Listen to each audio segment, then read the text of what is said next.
Hi, everyone. This is your host, Raven Syed, and welcome to Forgotten Echoes, a podcast where we dive into the mysterious and unexplained cases of Black women that often get lost in time. On February 23rd of 2023, Cajairah Fraise vanished without a trace at a local Jack in the Box while grabbing a quick bite to eat with family.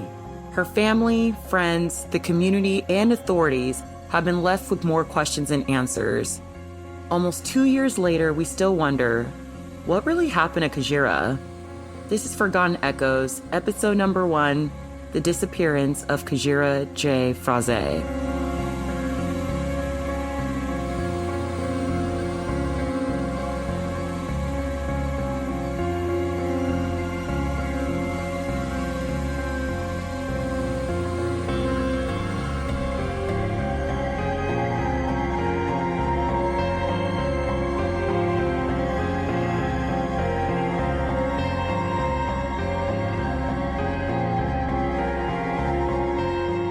Sources for today's episode include State of California Department of Justice, Name Us, Find Cajairah's Facebook page, Beaumont Police Department's Missing Persons page, NBC News, Crimetips at beaumontpd.org, ABC 7 Los Angeles, and the Going West podcast, episode 374. Now let's get into today's episode. Our story revolves around 22-year-old Cajairah Fraise, who was 35 weeks pregnant when she went missing one winter night in 2003. Cajairah grew up in the desert of Southern California in a small city called Beaumont with approximately 55,000 to 60,000 residents. She attended Beaumont High School and was a part of the track and field team. At some point, her parents moved to a nearby suburban city, Moreno Valley, which is about 35 minutes or so north of the city of Beaumont. Growing up, Cajairah and her family were pretty close. Her parents were Cara, or Kay, and her father was Jamel Fraise, and she was the youngest of 3 children. Her siblings were Janice and Jamel Jr., or JJ. Despite her being the baby of the trio, it was said that she had a close bond with her 2 older siblings. They were considered, quote, 2 peas in a pod.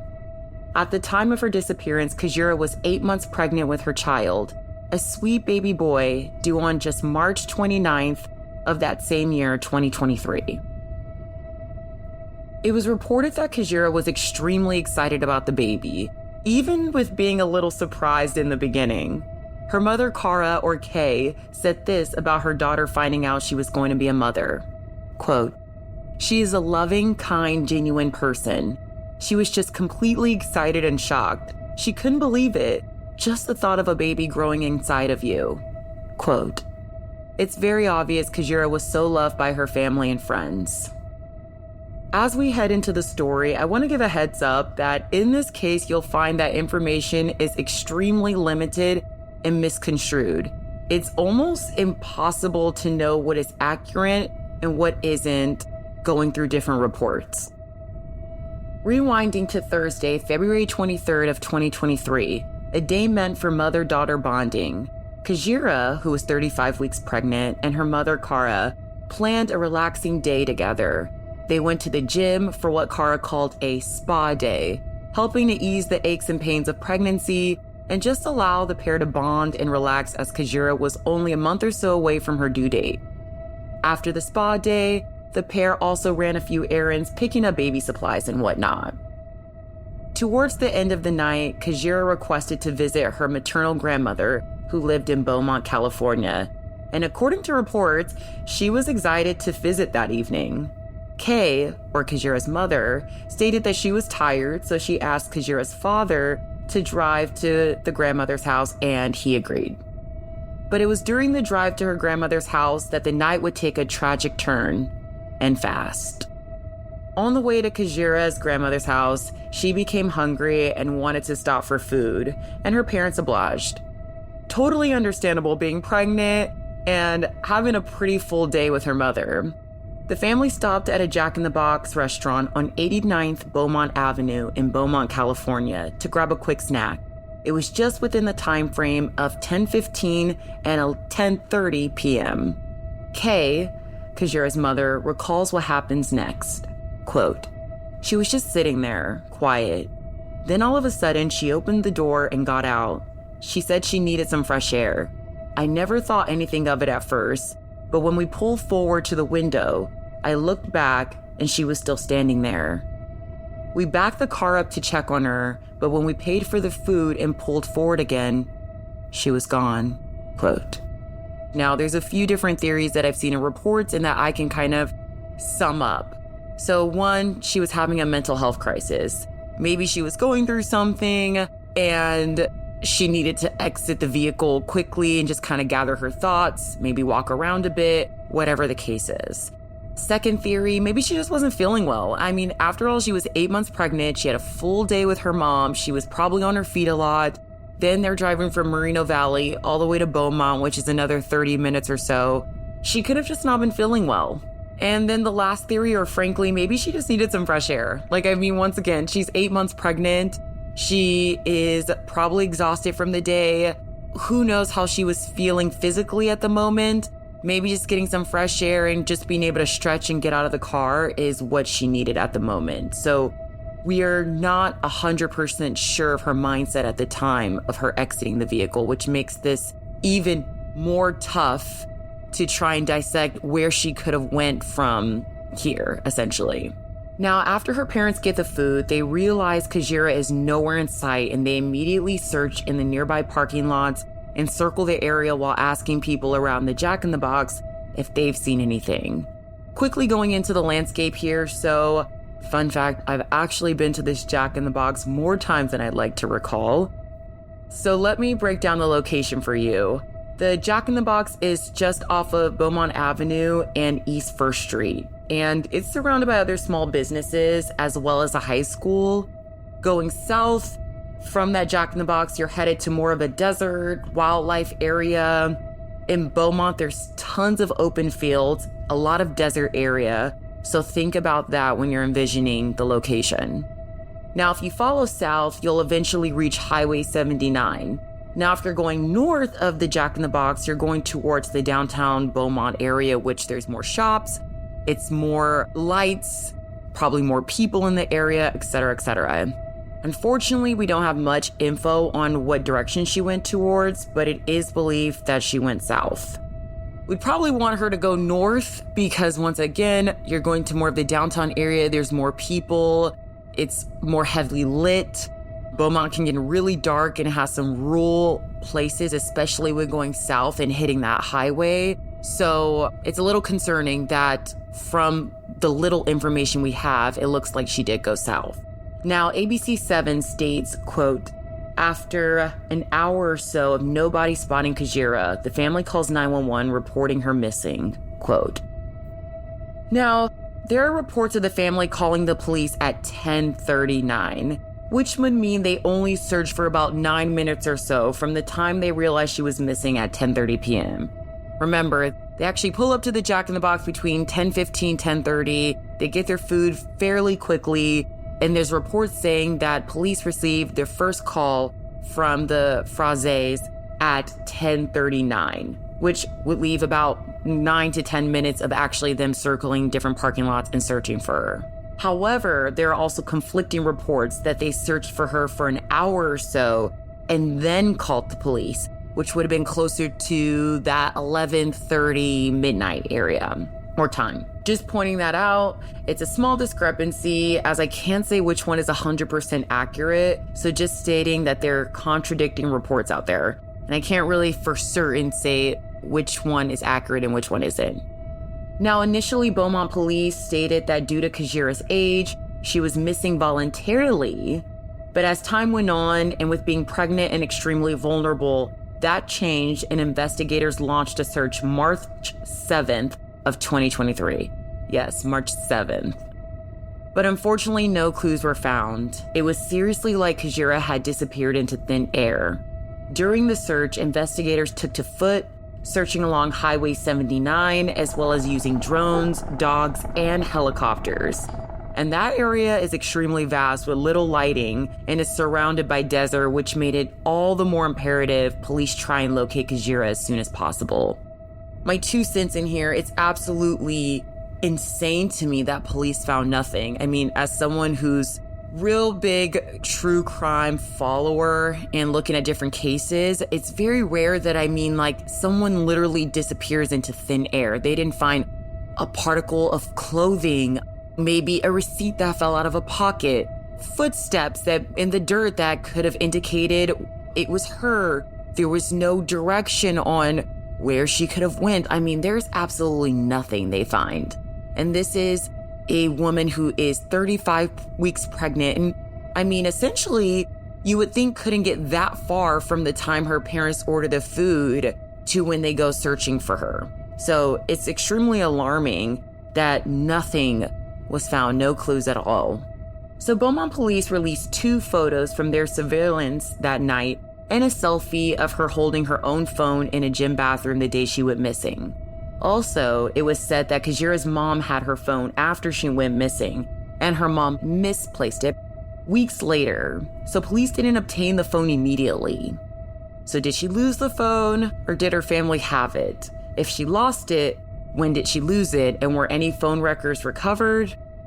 What we do know is the photo that was being used on Cajairah's missing persons flyer was taken the very day she disappeared. How that photo was obtained, if not from her phone itself, is still unknown. Now, there's a couple almost, I don't want to say conspiracy theories, but different theories involving the case that I kind of want to get into to iron out a couple details. Now, 1, Beaumont police and the Fraise family seem to not be on the same page regarding the case from the very beginning, all the way to when the Fraise family called Beaumont Police Department and reported their daughter missing. Now, they believe the same night she went missing, which was February 23rd of 2023, that night they called Beaumont Police Department, let investigators know that she was nowhere to be found, assuming that that was them declaring her missing. Now, Beaumont Police called the family the following day, the 24th of 2023, to see if they wanted to proceed with the missing persons report. Now, this was concerning. The family was extremely confused as they thought it was recorded the previous night that their daughter was declared missing. Once Cajairah's family searched for her,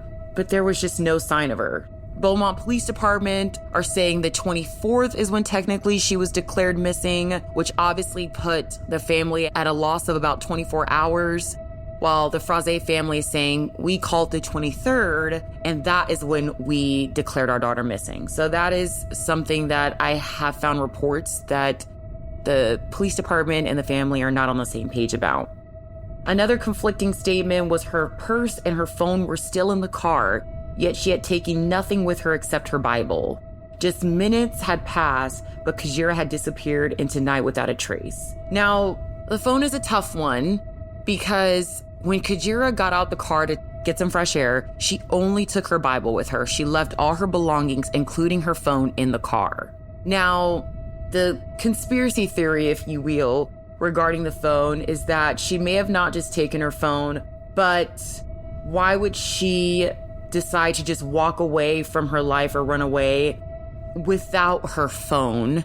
And it just doesn't make sense. And I think this key piece really speaks to maybe her mental state at the time. She just left everything. And later on down the line, we see that her mother maybe says that she misplaced her phone, but then finds it later down the line. So police don't get her phone immediately. So we don't really know if she had any plans with anybody or she voluntarily went missing under her own volition. So we really don't know about that. So those are just a couple theories that are out there. Once again, I'm neutral on this. I feel like there could have just been some miscommunication between Beaumont Police Department and the family, but that is that. So now it's 2023. So you're probably wondering, where's the camera footage from the businesses in the surrounding area? But that proved to not be as much help as investigators would have wanted it to be. A nearby high school surveillance camera would offer the only glimpse into Cajairah's final moments that we as a public get to see. Unfortunately, footage from the Jack in the Box itself had been recorded over by the time investigators, tried to obtain it, so we aren't able to see some of the first moments into her disappearance. The issue of the surveillance footage was a huge blow for investigators in the case. The video from the Jack in the Box complex wasn't reviewed until nearly a month after Cajairah's disappearance. By then, all of the footage from the restaurant was already overwritten. The only available footage was from a camera facing the Jack in the Box parking lot that showed essentially Cajairah walking south across the lot away from the restaurant towards some businesses behind the shopping center. A critical piece of evidence that we wish had shown more of Cajairah's last seen whereabouts. But even then, at the end of it all, we are left with more questions than answers. The footage police received was from a high school near the Jack in the Box that showed Cajairah dressed in gray sweatpants, a black sweatshirt with a hood, a black shawl, and slip-on shoes, walking alone with only her Bible in her hand. She left her other belongings in her parents' car, as stated a little earlier. No one knows where she was headed or why she was walking away from her family in such a state. What was troubling her, if anything? What caused her to step out of the car so suddenly? These are questions we can't confidently answer until this day. When asking Kay what she thought was running through her daughter's head when she stepped out of the car, she states, quote, "She was upset when she left the car, but what was going on? I don't know. I've always thought maybe she was having some sort of mental health emergency." Quote. While her mother believes it was a health emergency, the investigators have said they found no evidence of foul play. Yet, as the days passed and the days turned into months, they realized something extremely chilling. Cajairah was not just missing, she was critically missing. At 35 weeks pregnant, the clock was ticking, and Cajairah's safety and the safety of her baby boy was in jeopardy. Now fast forward. Local hospitals, shelters, and even mental health facilities were contacted throughout California and Nevada by her parents, according to reports. Her parents also put up flyers and stood in front of local businesses to spread the awareness, but still, no one had any information on Cajairah's whereabouts. A $100,000 reward was offered by her family in hopes of finding her, but it came with an expiration date. The details surrounding Cajairah's disappearance are filled with questions and, quite frankly, a lot of inconsistencies. For one, why did she leave her phone and wallet behind? I think that is the most telling detail we have regarding the case because it just doesn't make sense in my head. Why only take her Bible with her? Her family let police in the dark about where Cajairah's phone might be, but an advocate for Cajairah's case, Sarah Werner, raised an eyebrow when she pointed out that the photo used on Cajairah's missing persons flyers had been taken the very day she disappeared. But how? We'll get into theories in a second. As the months go by, many of Cajairah's advocates began pushing for more public awareness of the case. In the midst of all the chaos, Cajairah's brother, JJ, made a controversial statement sent to the critic Sarah Werner, a now deleted message that read, quote, "What story did you make up? You must be one of those advocates that lie and make up information. You are the reason people aren't found and are confused. Talking about, I'm doing this for money. Money won't keep my sister's heart pumping. Money won't keep Cajairah where she is. One thing we use the money for is to incentivize whoever has her to let us know she's safe. You don't know what you're talking about. You want a story out of this. I'm telling you to leave my family alone and stop speaking on the situation. You're reading the press releases and other information you can get on the internet. I know what happened. I damn sure won't explain that to you. Have a good day and stay off of my mentions." The comment raised some eyebrows, sparking speculation that the family might know more than they're letting on. The now deleted message added a layer of suspicion to an already puzzling case, but it's unclear whether JJ's comment was made out of frustration or something deeper. Now I'm gonna flush this out because I see this from two different perspectives. It's really important to realize that the Fraise family has been through a lot at this point. There is no user manual on how to react when your sister goes missing. So I definitely believe that this statement, "I know what happened," isn't necessarily saying I literally know where my sister is. It's saying more so that I know that foul play was at play here, something sinister happened, and we are not behind this. On the other side, it came off a little suspicious because we have a family here that isn't on the same page with Beaumont Police Department. There's been a couple things that are a little eye-opening that we really haven't received any clarity on. So unfortunately, that leads to a lot of speculation from the public, especially when we don't know much. So I see both sides, but I definitely think it's important to give grace to the family because, like I said, no one knows how they're gonna react when not only their, sibling, but also their nephew, she was 35 weeks pregnant, has been missing now, and they don't feel like they're getting the support that they need to find her. So as we try to piece together what happened that cold night, several theories emerge. Did Cajairah get into a car? Was she abducted? Is there foul play at hand? Or was there an accident involving the parents? Could there be a deeper, more personal connection to her disappearance? I know this thought is scary to think about, but this scenario has happened before. A couple questions that still haunt me in this case are, 1, why didn't she take her phone, her wallet, or any of her personal belongings? Her mom saying that she may have misplaced her phone, so she couldn't give it to police immediately after she went missing.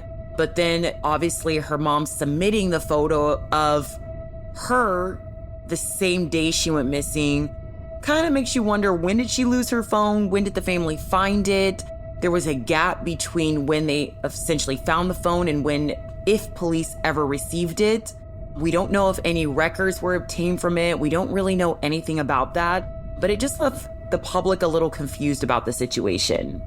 Second question, where is the father of her child? Why hasn't he come forward? Now, I'm going to sit here and say, I'm going to assume that he has never been a suspect or perceived a suspect, as usually significant others are the first people police are going to go towards, especially a case like this. We've never heard his name. I've never even seen his name in a report. The family has not mentioned his name, and Beaumont Police have not named him a suspect. So I'm assuming that clears him, and that means that he is not involved in this whatsoever. But I think it's interesting that we don't really hear anything. Third question, why didn't the family speak out sooner? Why did they wait until March to post about her disappearance publicly? Now, the family spoke out. However, they didn't wait until almost 2 weeks after her disappearance to speak out publicly and post about this on Facebook, etc. Family has said that, unfortunately, at the time, they were under the impression that police were doing all they could to find Cajairah. I think it's fair to say that they thought police were taking care of this. They don't necessarily need to go out there and post and advocate. Obviously, for anyone who's listening to this, if you're ever in this situation, take the reins early on in any type of missing persons report. Definitely print your own flyers if you can, post as much as you can, get the word out. The first 48 hours are the most crucial in these type of cases. Unfortunately, the parents didn't speak out publicly, but I also understand that they thought the police were doing so, and the police really weren't doing so. So there was some miscommunication there, which unfortunately put them a little bit behind the ball when they started to really search and take the case involving Cajairah seriously. And the last question, why do the police and the family statements about the case differ so much? I just feel like from what I've read, there's not a lot of aligning reports. Police will come out with a couple statements that'll be slightly different than what the parents are stating and vice versa. So I think that's really interesting. There's a lot of miscommunication there. And I think that as the public, you don't really know, I'm always going to stand with the family, but it definitely leads to not really knowing clarity on the case or even the specifics on what day was she reported missing, when did searches take place, why did searches take so long to take place, etc. We don't really know because we have different statements from both parties, the most important parties at that. These are the questions that still continue to linger until we have answers, which makes this case all the more chilling. Did she walk away on her own volition, or is something more sinister at play here? As the days turn into months and the months turn into years, we may never know the full story. Cajairah Fraise and her young son are still missing till this day. She would just be approaching her 24th birthday, and her son would be around 22 months old. Her family, friends, and the community are still left in the dark. Now here's the call to action. If you have any information about Cajairah's whereabouts, please contact the Beaumont Police Department at 951 area code 769-8500 or the Dock Ellis Foundation at 888 area code 222-6050. Information can also be reported anonymously at crimetips@beaumontpd.org. It is so important to remember, sometimes the smallest details can be the key to unraveling a complex mystery. Thank you for tuning in to episode 1 of Forgotten Echoes. I'm Raven Syed, and I'll see you next week with another case that needs to be remembered. Stay vigilant, stay aware, and keep the echoes of the forgotten alive. I'll see you soon.